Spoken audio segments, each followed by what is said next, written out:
Sprachkunde Plattdütsch.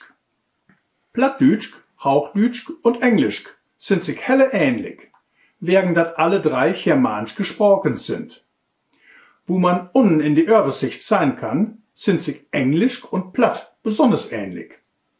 Das liegt daran, dass Englisch und Plattdütsch alle Sprachen sind. Das het sind Sprachen mit dat alle germanische Lautsystem, wat hier in Hauchdütsch in verändert Lautsystem hat. Sieht die sogenannte hochdeutsche Lautverschiebung, ist Hauchdütsch anders als alle anderen germanischen Sprachen.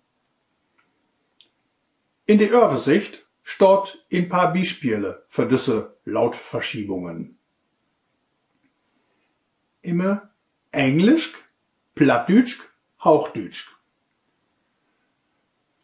Die Lautverschiebung von P nach PF. Apple, Appel, Apfel. Pound, Pfund, Pfund.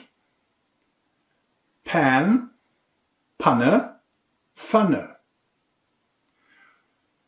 Von P nach F. Help, helpen, helfen. Hope, hopen, hoffen. Ship, ship, Schiff. Von T nach S. What, wat, was. That, dat, das. Water, Warte, Wasser. Eat, Erden, Essen. Better, Bierte, besser. Let, Lorten, lassen.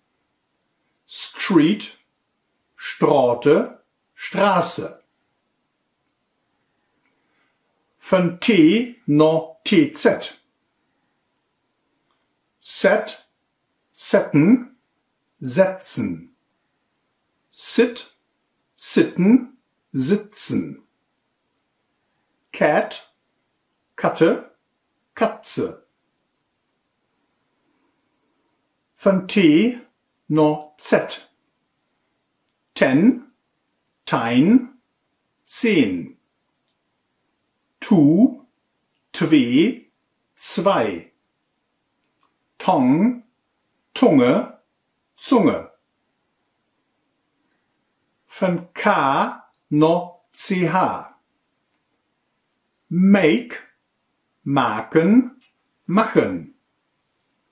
Book, Bog, Buch. Cook, Quaken, kochen. Von D nach T. Day, Dach, Tag. Du, Don, tun.